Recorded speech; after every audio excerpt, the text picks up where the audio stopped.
Hello, everyone. Welcome back to I See What You're Saying, the Disciplined Listening Podcast. I'm Michael Reddington, and today it is my pleasure to welcome back our next guest, Robin Dreeke. It would probably be a lot quicker to list all the things Robin doesn't do than to try to list all the things that he is currently involved with.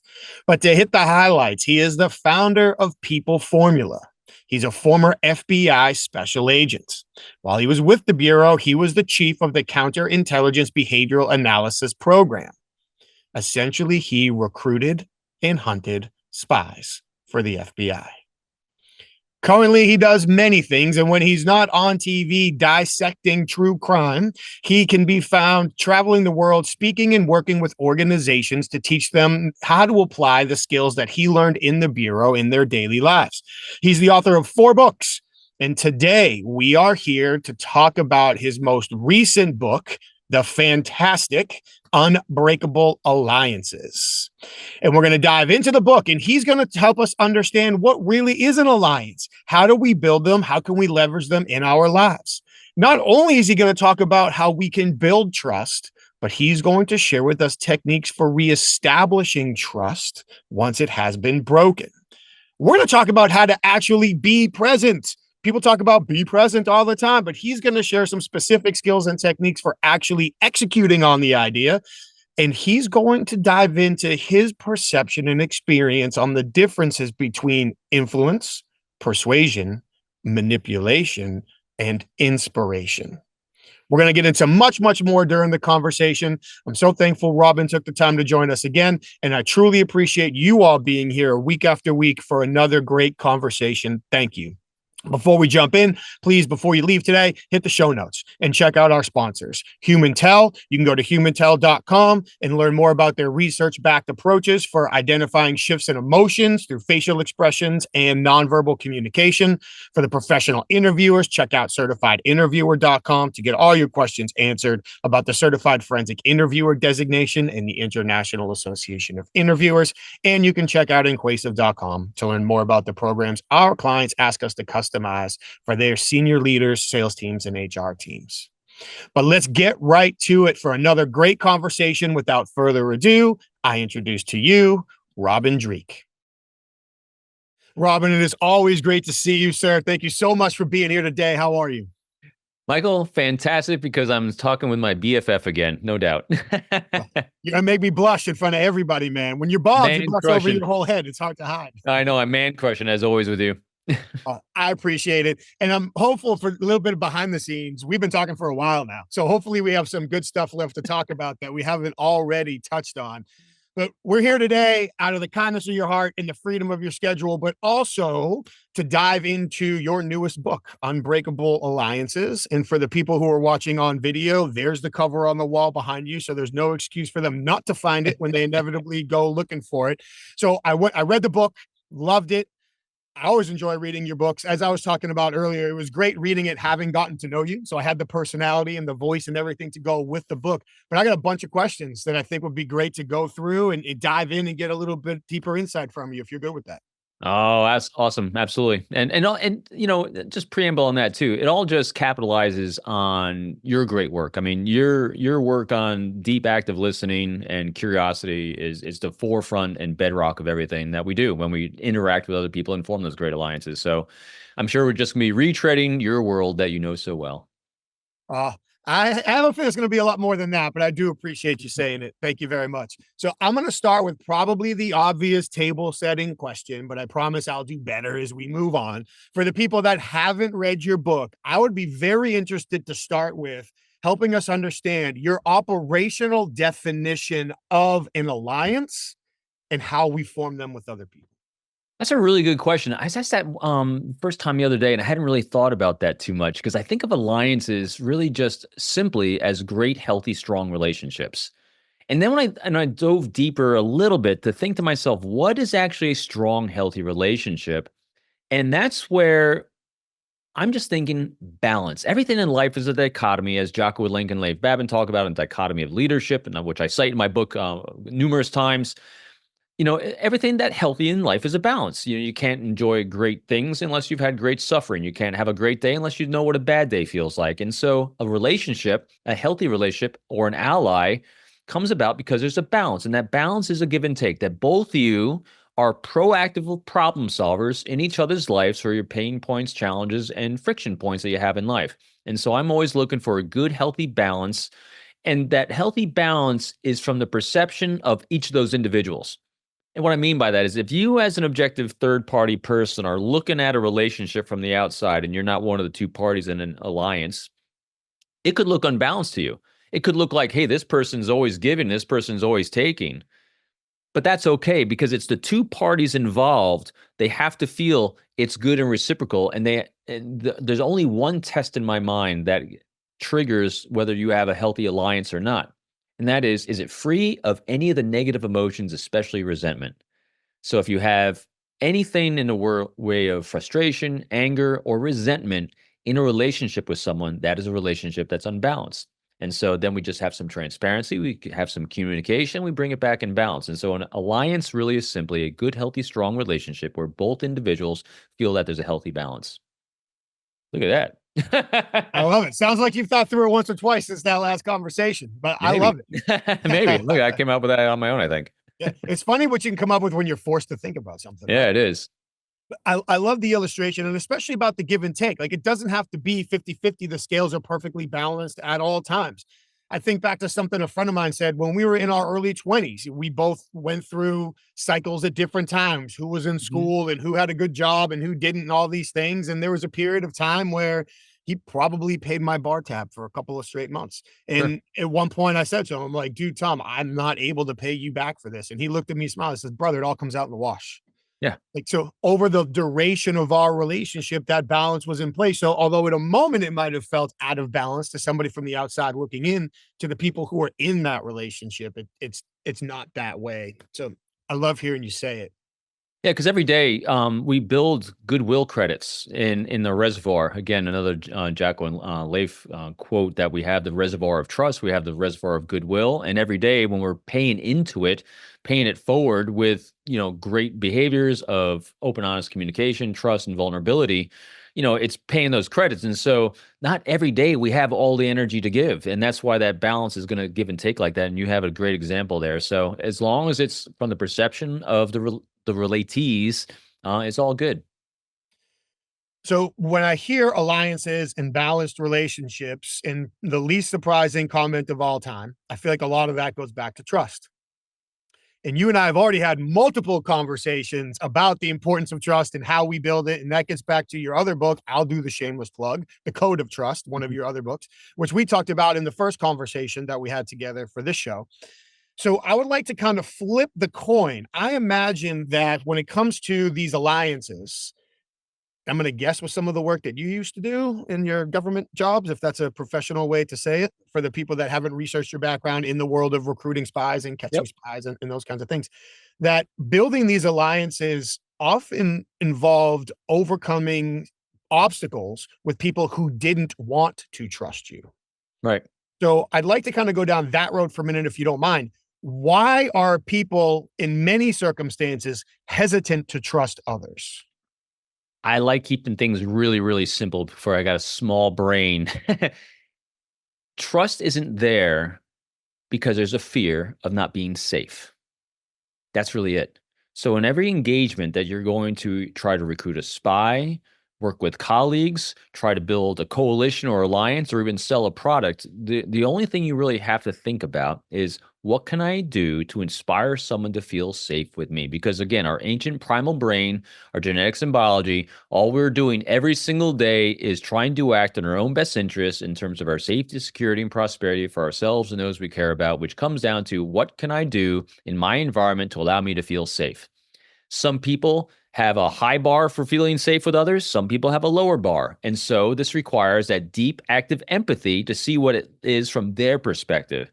And so when you take all the actions the other person requires to feel safe with you, then they're going to trust you. And the bedrock for the behaviors of trust, which is allowing someone to feel safe or inspiring them to feel safe, is open, honest communication, transparency, and vulnerability. And that transparency is really, really key. I just answered a question the other day about how do you reestablish trust if it's broken.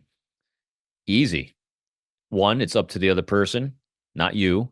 And you have the biggest bedrock of everything: transparency, transparency, transparency in areas that they feel that you let them down, or they feel you inspired them to feel unsafe with you. So you have to have that transparency. It's my fail safe on everything, with absolutely everything. If anyone claims anything's manipulative, then be transparent. Tell them exactly what you're doing. Tell them exactly what your goals and agendas and objectives are. If you can't share something because of rules, policies, and procedures, say that. Again, just be transparent, transparent, transparent, and that inspires trust and a feeling of safety. I couldn't agree more. How important, I'm going to dive back to that reestablishing trust for a minute. I couldn't agree more with everything that you just said. I imagine consistency would be important Oh, as well. yeah. Because if I broke somebody's trust with one act, I'm going to keep things simple too for my small brain. I'm going to need maybe 10 to 20 trustworthy acts in order to overcome the one untrustworthy act. So I imagine marrying the transparency with the consistency becomes important.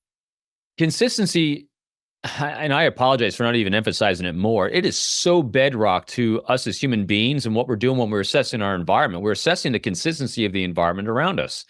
And I do a lot of true crime commentary on the news and stuff, as you probably know. And the only thing I'm always looking at when assessing any situation is I'm looking for the life arc, the pattern of behaviors. And is it consistent with a pattern behavior with anyone?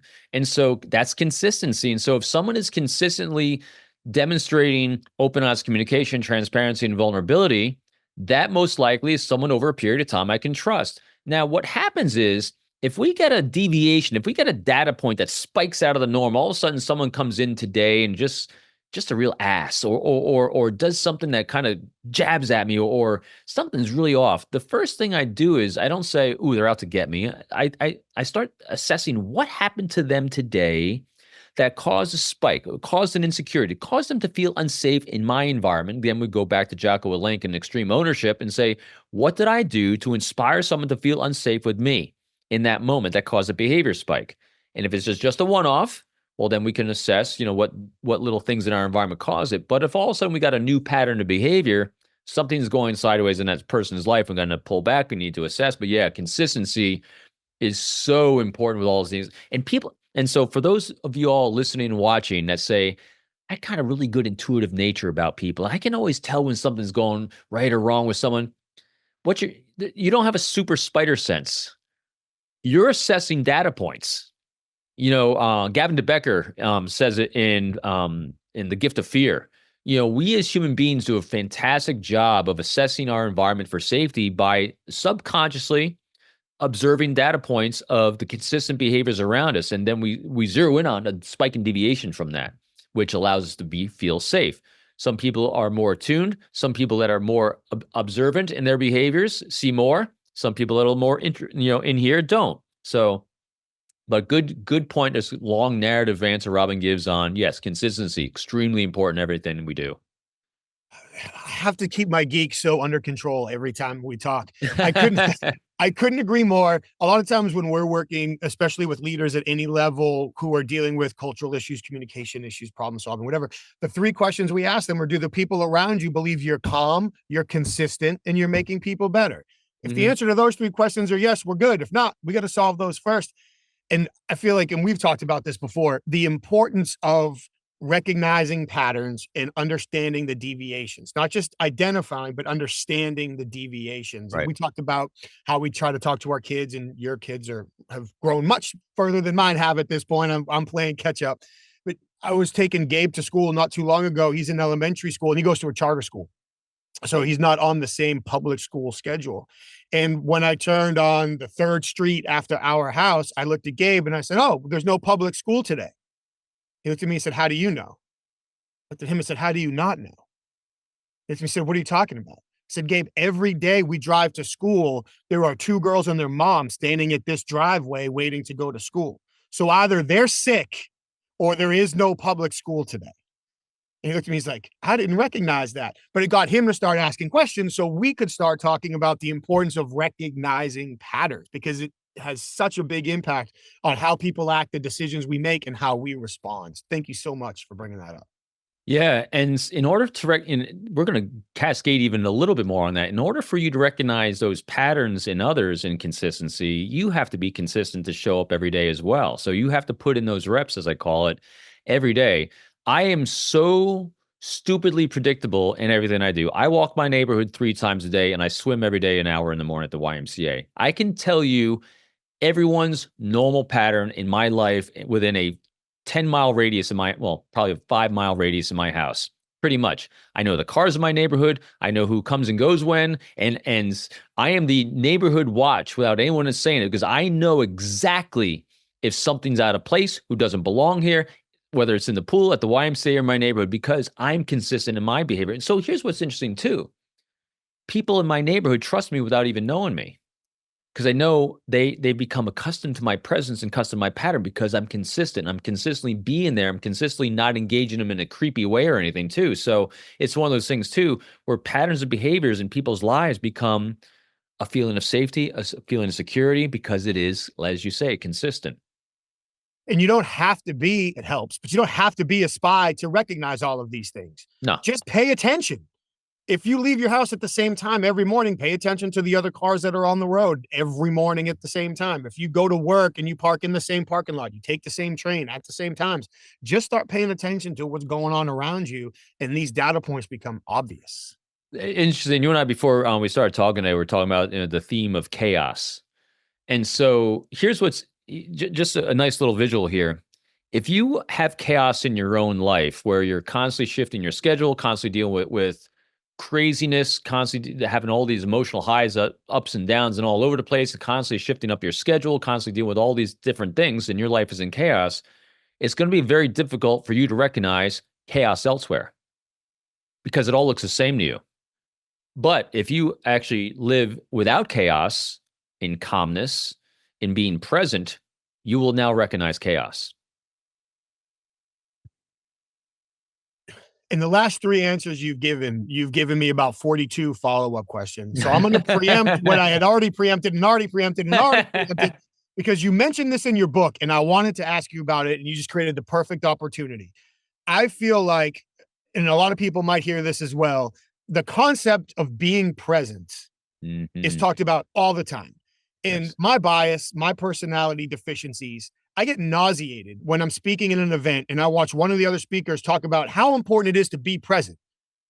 But they don't talk about how to be present, what it means to be present, why we might not be present. It's just one of those things. If I tell people to be present, they will. If I tell them to be authentic, they will. If I tell them to have empathy, they will. But I'm not giving them any actual tactical ability or real understanding of how to do it. So thinking about talking to an individual here who had to build unexpected bonds, I'm imagining out of skeptical relationships at best in the beginning, both within your department potentially, and certainly with the spies and people that you recruited along the way. Compound question, which I know breaks one of my own rules, but here we go. What does it mean to actually stay present in a conversation, and how do we do it? Easy. Oh my gosh, I got my goosebumps going, man. Each one of those 3 things you mentioned, how do you do those things? I'm going to tell you. And it's really, really simple. Because again, people are looking for the super complex, hooky, spooky spy trick or carnival trick that's going to give them power and control over someone else. And that is a myth. It's a falsehood, and it's stupid. Here's to be present. It's really, really simple. Don't have an agenda. Have one opening question that's going to start that spark of a conversation. Mine typically is, hey, so what was that inspiration all those years ago that allowed you to be who you are today? What brought us to this place? In other words, start with a what question, because a what question focuses someone on not an emotional response, but a cognitive, pragmatic way to think about what was the steps to get here. And when you're listening now to this answer, don't have a follow-up in your head. Don't hear something that you can't wait to respond. Oh, me too. Our brains automatically want to go to our genetics and biology, that wants to make affiliations, wants to say how common we are because we want to form good relationships with people because it makes us feel safe. And so we want to have those me too moments, which we want to hijack that conversation to the things that we want to talk about. Being present is letting go of that. Empty your brain. A lot of times people think I have to memorize a script. I have to do this. I have to make sure I ask these questions. Every moment you're focusing on what it is you want to say you're missing out on what they are saying and what they want to say. Being present is listening to every word they're saying, because everything coming out of their mouth is something that is interesting and important to them. Follow up with what they're saying with a what question. Hey, so what inspired you to do that? What was the cause of this? What was the effect of that? Then you can throw in little who questions, because who's are beautiful. Who was it that was the inspiration for this? Who would you not want to be like again? Because when you ask those beautiful open-ended questions based on their content, not on yours, you know what you want to know. It's in the back of your head. You've briefed yourself. You're aware of it. You will naturally guide those what questions to an area of mutual interest according to the things that they want to talk about. That's being present. Zero agenda. Because when you are talking with zero agenda, it allows the other person to completely come out of themselves and be exactly who they want to be, because you are not judging them for who they are, their thoughts and opinions. And as you so eloquently say, and I repeat it so many times, is you never, ever show them their shame. That's being present. And that's how to do it. Amen. So can I share a quick interpretation and ask for clarification on it? I'm 100% on board with don't have an agenda. My interpretation of that, it doesn't mean don't have an agenda, like don't have goals for the conversation. You can have goals for the conversation. Where do I want this relationship to go? What initiatives can we potentially accomplish together? How can we take something forward? But not necessarily having the agenda, like you were just saying, step one, step two, question one, question two. This is what I'm going to do the whole way. I worry that sometimes, and I see this when I have conversations with people, I don't use the same phrases, but if I was to tell them don't have an agenda, they'd be like, the hell are you talking about? My entire life is an agenda. Why would I talk with somebody without an agenda? It's not having an agenda like you don't have a goal for the conversation. It's not having an agenda of this is the questions I'm going to ask. These are the steps I'm going to take. You can tell me if this works or not. I think about it there might be people old enough listening to this conversation that remember reading maps before they could just ask a computer where they were supposed to turn. Agstroms. So I think about it as I've got a map in front of me. I know where I want to end up. There are about 250 combinations of roads that will get me from where I am to where I want to go. So as long as I know where I am and where I want to go, you choose the roads. Yeah. And so that was a much better way of saying what I was trying to say. And that is, you've done the work, you've done the pre-work, you know why you're here to talk to this individual. And now that you've done that pre-work, when you're in the moment with the individual, you put that all in the back seat. Because you don't have to think about it. What'll happen is they will say something that'll automatically bring it to the forefront, and you'll be able to then ask a what question out of everyone. When you ask an open-ended question, you get a buffet answer. And what happens is you'll start being able to weave that buffet they're giving you with a what question here, a who question there, a when question, and be able to weave it to that destination that's in the back of your mind.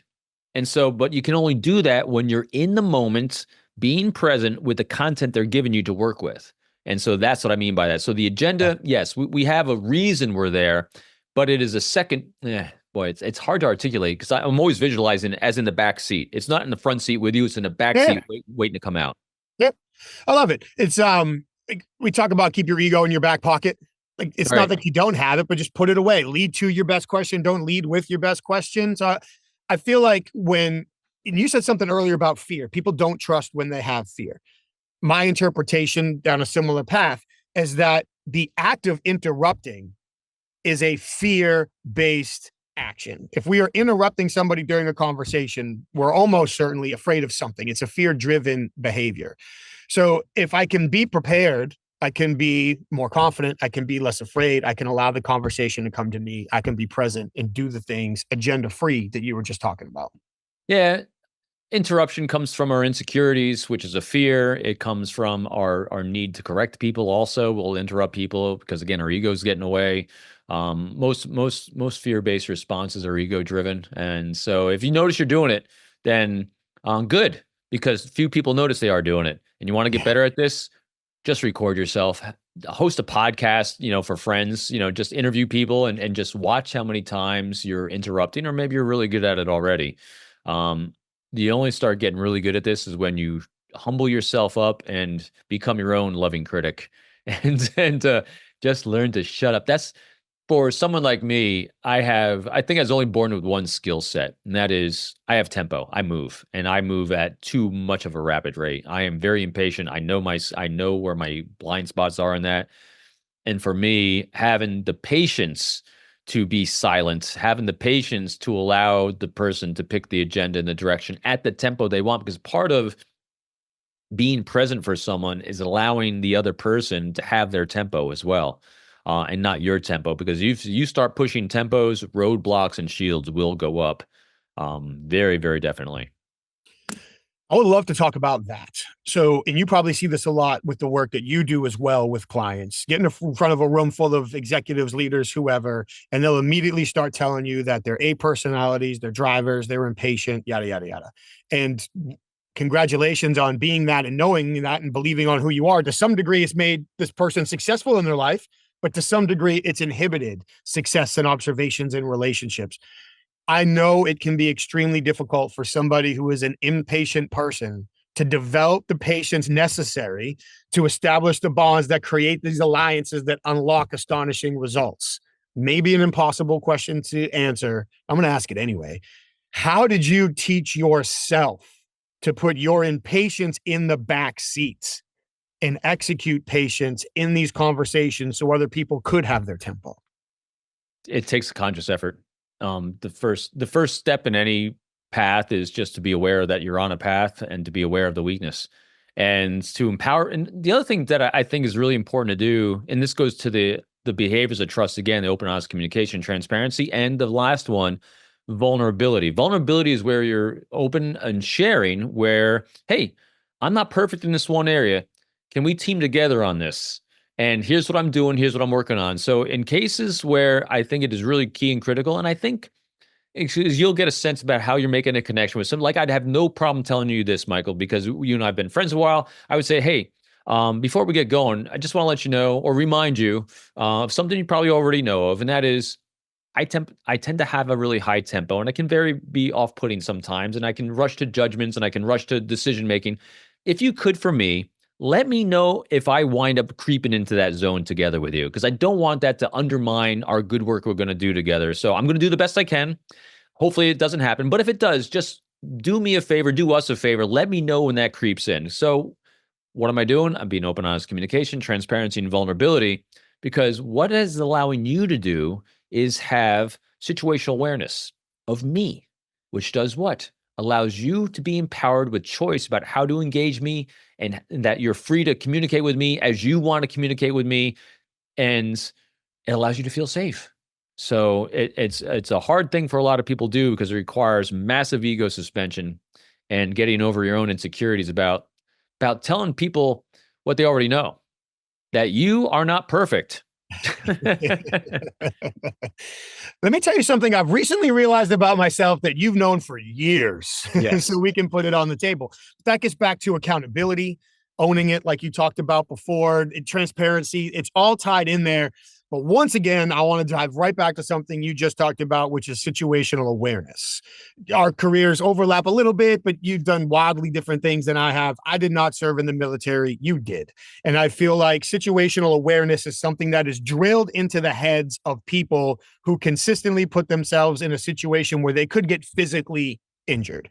But that same situational awareness, in my bias, is equally as important in our conversations and our relationships, because every time we engage with somebody, we could injure that relationship. So if situational awareness, and correct me on this, please, like I said, I didn't have the role in a public safety, military, government type role, means getting home safe. What do I need to do today to be successful in my role and get home safe?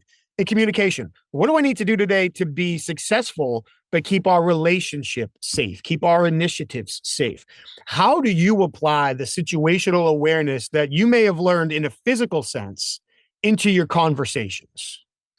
So it goes to that baselining of looking at data points and consistency over time. Is what we're doing is situational awareness is being present, using our observation externally, not internally, and seeing deviations. of what's spiking out of norm. I was first introduced to situational awareness, and so here's what popped in my mind, because how our minds work is so instead of being present in here and everything after that, I started blocking it out because what happens is we have an anecdote or story that pops up, and so when you said situational awareness, I go back to the first time I heard that term and I saw the impact of that term because it does relate to this. So my job inside the Marine Corps was I was called an air support control officer. As a senior air director, that job in the Marine Corps meant that I was basically a combat air traffic controller. And as a senior air director, I had a team of maybe 10 or 14 Marines, and two of which were officers. The two officers were controlling, one was controlling helicopters, one was controlling fixed wing on jets. And then I had a host of other enlisted people that were talking to ground units. They're doing resupplies, they're doing medevacs, they're fighting the war. My job as senior air director is I had one ear listening to all of them, and I had one ear on there listening to all 14 nets and all these things coming in.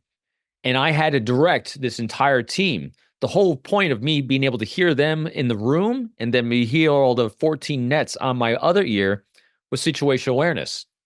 And what happened is you become attuned to what the normal chatter is. And what happens is all of a sudden I got a spike over here. And I remembered this very clear. The first time I actually saw a spike from the norm, we have a thing called a TAR-HAR net. I can't remember, Tactical Air Reconnaissance, something net. And I had a Corporal Harmon. This was like 30 years ago, Michael. I had Corporal Harmon was on this. I said, Corporal, did you hear that? And he goes, hear what, sir? I said, get back to that unit right now because it's staticky coming in on high frequency, right? And I said, get back to that unit right now. And he goes, oh my God, I didn't hear that. Said, because why? I had situational awareness. And the situational awareness is everything we do is we normalize the normal noise around us for what the normal looks like, and we see spikes in it, and that's where it allows us to zero in. And so that's the power of situational awareness in all aspects of our lives. When we're walking outside, and I get this all the time when I'm doing these true crime things, law enforcement will tell a community, say there's been a murder, say there's been an escapee. I did this with we had an escapee up in Pennsylvania. His name was Cavalcante, and he was on the run in Pennsylvania for weeks. And law enforcement was telling residents, when you leave your homes and return, be diligent. What the hell's that? That's a subjective term. So I said, here's what diligence is. Diligence is being present.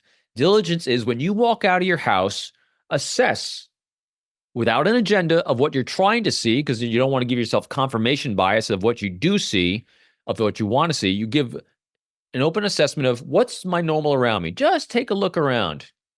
Then you go about your day. When you come home, here's what diligence is. Before you go back in your house, as soon as you get out of your vehicle, you look around and we assess again. Does everything feel the same? Does everything look the same? And if something feels a little bit different, something changed. Now we have to ask ourselves, what was that spike? What changed? Because that assessing, that situational awareness, that's due diligence. That allows us to be safe. And that right there is life advice people should follow every day, regardless of whether there's an escapee, and especially if there's an escapee in your town. But whether or not there's an escapee in your town, you should, because maybe you left the door just kind of cracked and the dog got out, or I don't know, maybe the lawn crew came and they didn't put something back. I mean, there could be a very tangible or very reasonable answer for why something's different, but it's one thing to not realize there's a problem and walk into it. It's another thing to realize there's a problem and still walk into it. But the more in advance, it's like riding a motorcycle. We don't just leave time, or we don't leave space because it's safer to leave space. We leave space because it gives me more time to make a decision based on my observation. So the more space and time we can leave ourselves to deal with our observations, the more successful and safer we should be, and everyone around us should be. What I've noticed through all the research I've done and the interviews I've done and just living this life is human beings were really good at picking up on red flags around us. We're not good at assessing what's the cause of the red flag. So we'll see something that deviates from the norm. We'll see something like a door left ajar, a window open, or something that we say, did I do that? Did I leave that? If you're asking yourself that means we got a red flag. What we'll do is we then will insert our own confirmation bias from our experiences in life and fears around us and focus on that and try to place and try to see a pattern. We try to make a pattern happen that might not be a true pattern. When you see a red flag, the first thing to do is take a step back, do that pause, be patient that I suck at, and then assess a nice what question could have possibly caused that. What can I do to resolve this incongruency that I'm seeing in life around me? And the first thing we do, kind of going back to the book, is let's talk to some of our allies. We talk to our kids, we talk to our spouse. Hey, what do you think caused this? What do you do this? Instead of jumping to our own conclusions. Now, granted, if we're in a life and death situation, we have to, yeah, absolutely, you're going to do that. But if we have time to kind of take a step back and assess that red flag and slow down, we'll generally solve the problem pretty accurately. Great job tying it back into your book, by the way. Well done. That was the initial purpose of this conversation. Like so that? clearly you're a professional. Welcome to Not Your First Rodeo. That's a good title for our next book too, isn't it? Not the First Rodeo. There you go. Well, you only have like 17 more books in the can, right? So you can add that to the list. Maybe. You got a lot more walks ahead of you if you're going to keep writing books. A lot more walks, I know. That's how I write. I'll use that as a segue to ask you another question about something I read in your book that really caught my attention.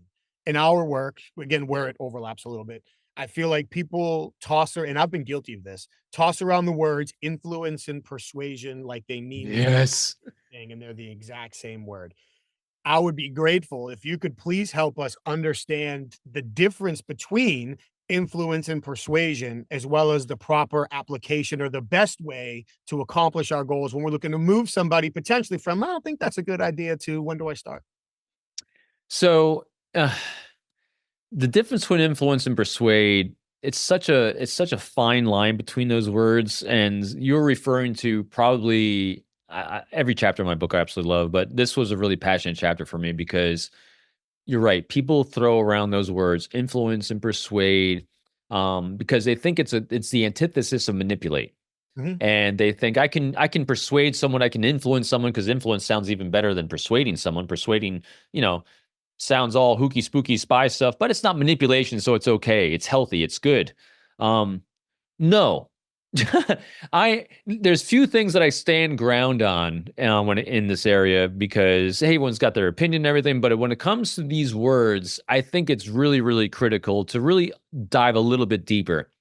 The word manipulate is to really attempt to control someone's actions, to have them do what I want them to do, have them tell me what I want them to tell me. In other words, the focus is on me to take advantage. So now let's look at the word influence and persuade. I'm gonna put them together in the same bill, because if you look them up, and I put the definition in the book, and there's slight differences, but not a huge difference. When you're trying to influence someone, what are you trying to do? You're trying to get them to do what you want them to do. Nicely, kindly. If I want to persuade someone, I'm trying to get them to do something that I want them to do. Me. So to me, they like to say one's got an altruistic, for benefit of them, which is influence and persuade, and manipulate is for benefit of, well, still you. So I put them all together. If you want to really forge a great relationship where people feel safe, because think about this. If you ever thought, because again, this is where deep context and deep empathy comes in. If you, Michael, thought that I was trying to persuade you or influence you, does that make you feel any differently than I'm trying to manipulate you? No.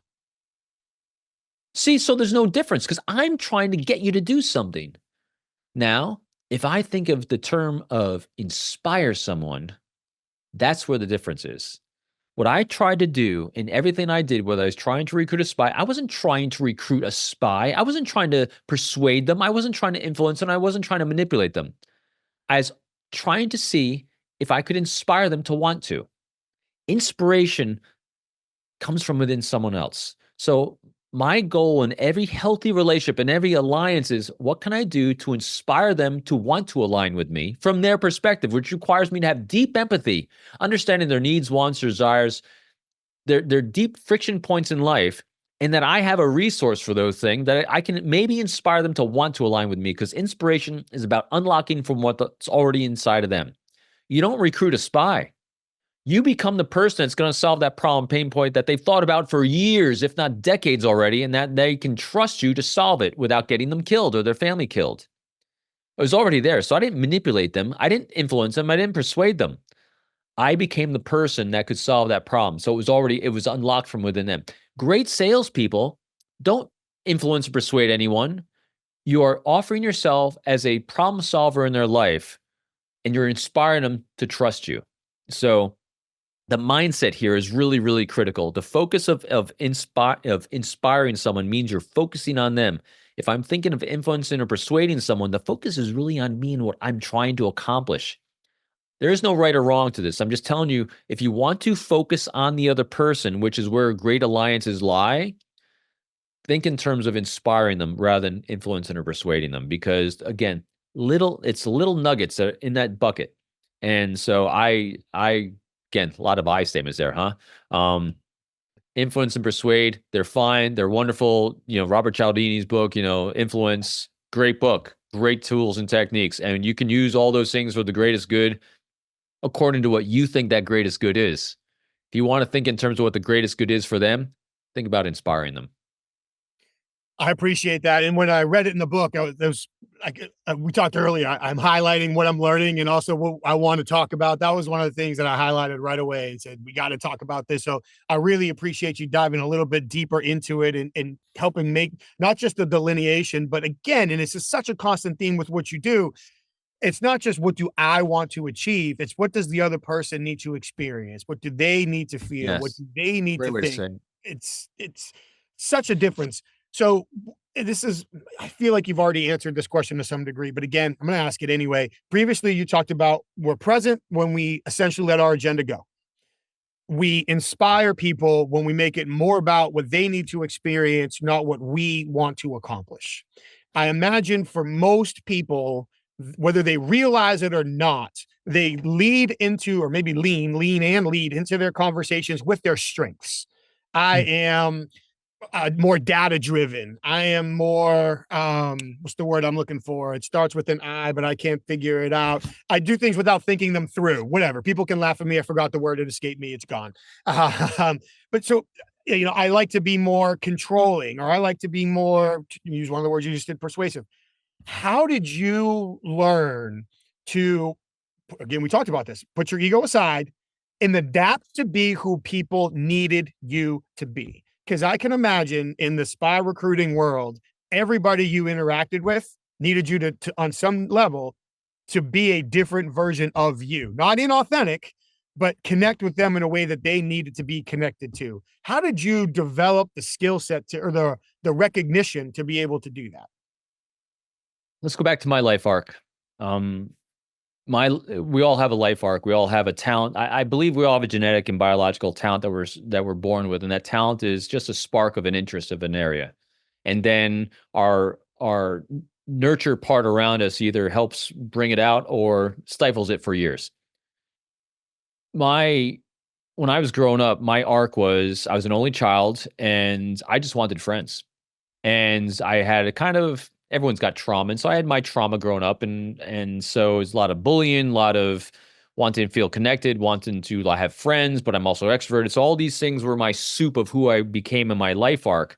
So at an early age, just because of trauma, just because of being self-reliant, gritty, resilient, all the things I needed to feel safe, like many people, I became very, very tuned to nonverbals. And so I could tell really easily when I was having a negative effect on someone and when I was having a positive effect on someone. And because I ride a good balance between pragmatism and mushy gushy empathy, as some people will call it, I would always own my behavior. So what I mean by that was I never saw myself as a victim of the environment. I saw myself as a problem solver in the environment. And so what would happen is if I would do something that was over the top self-centered, which is pretty much what gritty, resilient, and self-reliance is, it's about me, me, me, me, which is survival. I saw that effect on others in their nonverbals. They would withdraw. They'd poke fun at me. They would bully me. They would cringe. All the nonverbals would be negative and contracting and coming in, as opposed to times when I was causing great comfort or safety in others. They're open, they're accommodating, they're up and out. Again, I didn't have labels and meanings for it back then, but I was very attuned to seeing the effect I had on others positively and negatively. Playing that forward, when you are, you get better at it in leadership in the Marine Corps and all these things. You're seeing, your effect on others, not so cognitively, and you could be flippant about it because there wasn't as life-defining moments. But when you are working with recruiting a confidential human source, or more importantly, not more importantly, at a higher stakes where you're recruiting an intelligence officer from a foreign service, you are re-recruiting them every single meeting, because every single time you're meeting with them, there's going to be a new fear in their life. There's going to be a new problem or challenge in their life, because their life it's the highest stress thing you could possibly imagine. Can you imagine, again, let's do a thought experiment, as Einstein calls it. Put yourself in a position that you're trying to do something that could literally get you killed and your family killed, and you're doing it for your family. Because those are the people I recruited. I didn't recruit. Those are the people that I was working with. I was working with people that are trying to solve a major life crisis or problem for longevity of we're talking family legacy. They're talking about leaving everything behind. And I'm meeting with them maybe once a week, once a month, maybe a couple times a week. Doesn't matter what it is. And every single time you're meeting with them, that stress they're having of what they're doing, the consequences of their actions, they needed me to be, as you said it so perfectly. They needed me to be something different that day. Sometimes they needed a shoulder. They needed a hug. Sometimes they needed someone to kick them in the ass. Sometimes they needed someone that was be over the top confident that they weren't going to die. Sometimes they needed to be in charge and control because they needed that feeling of bravado, whatever it is in that moment. And so my job was to look at them when they walk through that door for that meeting and assess, what do they need today? Who do they need to be? I would start out with, hey, so what's going on? What's new this week? And the good what question. And I would hear, being present without an agenda, what's coming out of their mouth. And I would hear the current problem, challenge, or pain point or friction they're dealing with. And I needed to quickly assess, who do they need in this moment now? I do my reps that I've taken all these life skills as a professional, and that you and I have talked about numerous times, get applied every single day with my kids. And I did it with spies and do it with my kids. If I'm ever in question about who they need me to be in that moment, I ask, what do you need today from me? What do you need today to feel safe with what we're doing? What do you need to feel better about what it is we're doing? If I was guessing wrong, because I don't want to guess. Yeah. So it's literally constantly assessing their nonverbal behavior. Are they in comfort? Are they in stress? And what can I do to resolve that behavior in them? Who do they need me to be so they can feel safe with me and safe with the actions they're taking? That's a fantastic answer. I appreciate it. And thank you for sharing a little bit about your life arc as well. And in reference to the nonverbals, I love how you talked about just that general, am I creating a positive or negative reaction? So we were talking a little bit earlier, especially with the nonverbals. I feel like people are looking for the hack, the shortcut, the easy button, whatever. I'm not trying to necessarily gauge their pupil dilation or how many times they blink in a minute or to what degree did they shift to the right or the left. Is their arms crossed? Are they making a fist with one of those hands or not? Is it the right hand or the left hand? I can't tell. We all know what someone looks like when they're happy in general. We all know Yep. what someone looks like when they're unhappy in general. Just Yep. start there. And if you can Yes. start picking up the shifts in somebody's comfort level, the adaptations you'll be able to make to what you just said are significant. I'm trying to keep an eye on the clock as I stay present and listen to all the gold that you're sharing with us. I've lost track of time. I'm sure we're probably coming up close on an hour here. So I don't Good. want to take your entire morning, which I will if you gave me the opportunity. There was something else in your book. When I read books to learn, like I'm buying a book because I want to learn from it. And this is especially true when I know the author.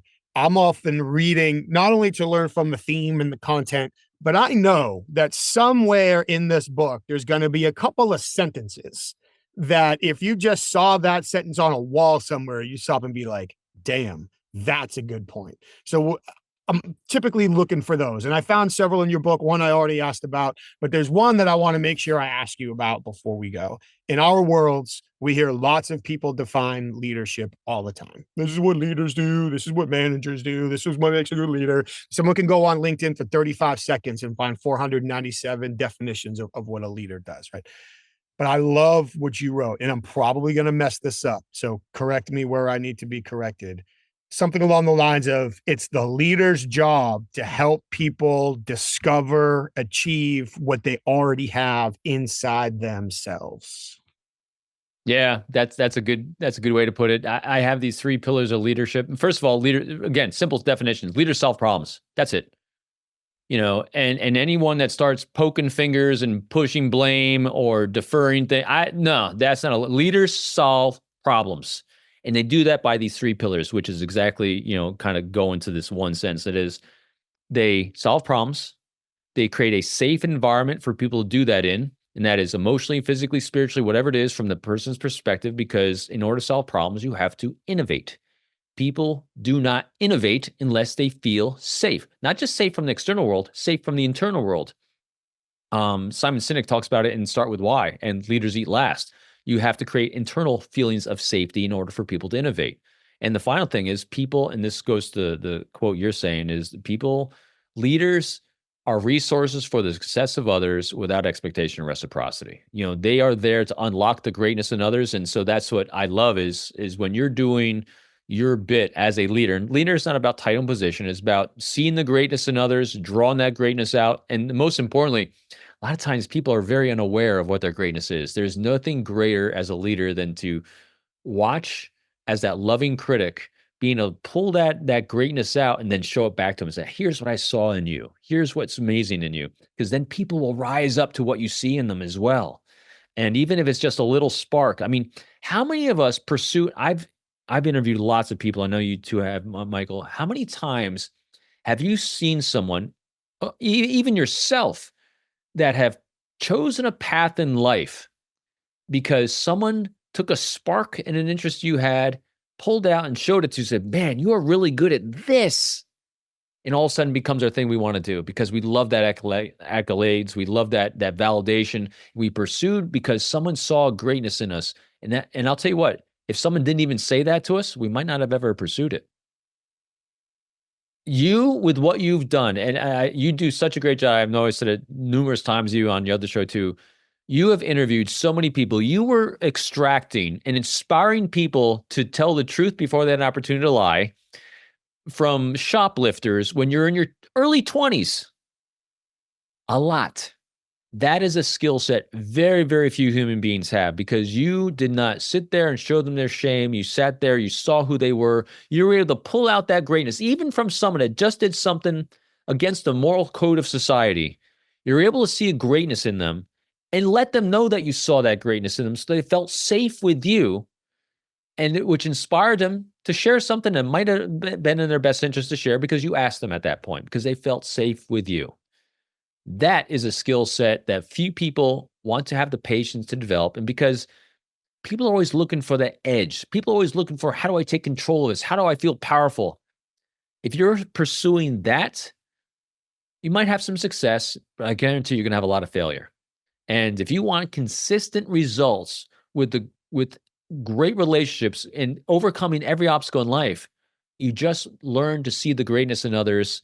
You be a resource for them and their pain points, and you just move forward together. I couldn't agree more. It's not about the edge. It's not about the hack. It's not about the advantage. It's not about the carnival tricks that you talked about before. It's the process. It's the connection. It's the goal orientation. It's the unbreakable. I was going to say alliances. It's the unbreakable alliances that help get us through. So I think what you just did there is you now took a quote that you were attributing to me and you made it your own. It's no longer we just don't show others their shame. It's we don't show others their shame. We do show others their greatness. Yes. So now it's 100% your quote. You own it. You've been awesome. Once again, I can't thank you enough. We probably spoke for a half hour before we hit record. We've probably been talking for an hour now. I could keep this going, but you probably have to get lunch at some point today. So I want to be respectful of that. Let people know, where can they find you? Where can they connect with you? Where can they consume your content, buy your books, learn more? Give us all of it. Yeah, so really easy. Again, nice, easy answer. RobinDreeke.com, ROBINDREEKE.com.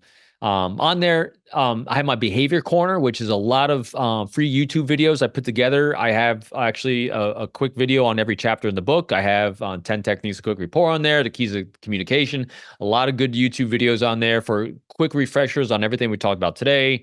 I do a lot of true crime commentary. So there's a lot of, if you're interested in any true crime stuff, you can hear my behavioral assessments of these things on True Crime Today with Tony Bruschi. That's on there. Obviously, all my books are on there too. Also, one thing I haven't promoted too much in the book, if you remember, the Unbreakable Alliances, I actually talk about DISC and the personality discernment inventory. I actually have a workbook I put together a number of years ago that actually is my version of DISC. You can actually get that on the website too if you want to take a full assessment for fun to kind of see what our preferences are for communication. That's on there. And also, you can reach out to me. It is very easy to get in touch with me. And I look forward to having a conversation with anyone who wants a meaningful conversation. Well, I appreciate that, and I can vouch for it. So that's initially how we got connected however many years ago. So I certainly appreciate your time. I'll make sure all those links are in the show notes. Thank you so much, Robin. I learn every time I read your work. I learn every time we have a conversation. I don't just appreciate your expertise and you're willing to share it, but how you share it and how you make it applicable and easy to understand for everybody. Thank you for all the work that you do. Thank you, Michael. And for everyone listening, again, all I can do is give the greatest accolades to you and what you do. Like, share, and subscribe. Pass it on to the friends. Goes through a lot of effort to put in great episodes like this. So share the love, everyone. Thanks. Robin, thank you for another fantastic conversation. I really feel like we could talk for hours. I don't know if everybody else would want to stick around. I surely would enjoy the conversation. I can't thank you enough, not only for all you've done, but for all you continue to share, how you live, you practice what you preach and what you say, and all that you've continued to share with us. Thank you so very much. I truly look forward to our next conversation. And once again, you pack so many awesome ideas into one conversation, showing people their greatness. Imagine what we can get people to do if we just took the time to slow down and show them their greatness.